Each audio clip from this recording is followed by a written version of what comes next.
रहस्य की बात। त्रिपुरा के एक गांव में एक बूढ़ा आदमी रहता था। उसका एक ही बेटा था। मरने के पहले उसने अपने बेटे को बुलाया और बोला, बेटे मैं अब कुछ ही देर का ही मेहमान हूँ। मरने से पहले तुझे एक सलाह देना चाहता हूँ। इसका जीवन भर पालन करना। नहीं करोगे तो किसी न किसी मुसीबत में फंस जाओगे। बेटा बोला, कहिए पिताजी। मैंने हमेशा आपकी बात मानी है। आगे भी मानूंगा। बूढ़े आदमी ने कहा, ध्यान से सुनो बेटा, और इस बात को गांठ बांध लो। कभी भी कोई गोपनीय बात किसी स्त्री को मत बताना, फिर चाहे वो तुम्हारी पत्नी ही क्यों न हो।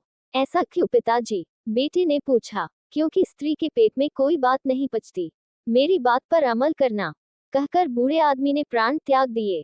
कुछ दिनों तक तो बेटे ने पिता की बात मानी, पर समय गुजरने के साथ उसके दिमाग से पिता की सारी बातें उड़ गई। अब वह कई बातें अपनी पत्नी को बता दिया करता। उसकी पत्नी बातूनी किस्म की थी, सबसे खूब बातें किया करती थी, और बातों बातों में कई ऐसी बातें भी कह जाती जो गोपनीय हो। एक दिन उसने अपनी पत्नी से कहा, सुनती हो, मैं सोच रहा हूँ कि इस झोपड़ी को तोड़कर एक पक्का मकान बनवा लूं। इस बार फसल भी अच्छी हुई है और मैंने कुछ पैसे जोड़ लिए हैं। सुनकर पत्नी खुश हो गई। अगले दिन वह आदमी खेत से घर आ रहा था कि रास्ते में उसे अपना पड़ोसी मिल गया।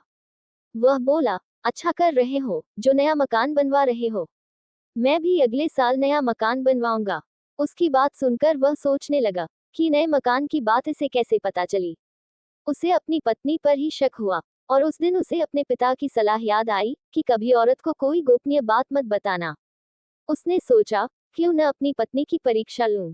उसके बाद वह घर न जाकर खेत की ओर चला गया। रास्ते में उसने एक आवारा कुत्ते को मारा और खेत में गड्ढा खोदकर उसे वहां गाड़ दिया। घर पहुंचकर वह अपनी पत्नी से बोला, सुनती हो, एक राज की बात बतानी है तुम्हें, मगर तुम किसी से कहना मत। आज मेरे हाथों एक आदमी का खून जो गया। खेत में गड्ढा खोदकर मैंने उसे वहीं दफना दिया है।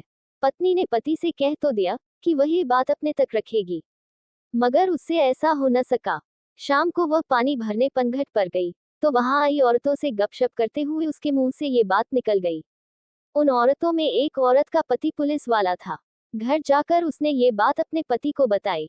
उसने जाकर उस आदमी को खून के अपराध में गिरफ्तार कर लिया। अगले दिन उसकी पेशी हुई। जब जज ने उससे इस खून के बारे में पूछा, तो उसने बताया कि वह अपनी पत्नी की परीक्षा ले रहा था, इसलिए एक आवारा कुत्ते को मारकर खेत में दफना दिया था। कोतवाल को भेजकर उस जगह की खुदाई करवाई गई। वहां से एक मरा हुआ कुत्ता निकला। उस आदमी को छोड़ दिया गया। वह घर आ गया, लेकिन उस दिन के बाद से उसने कभी कोई गोपनीय बात अपनी पत्नी को नहीं बताई।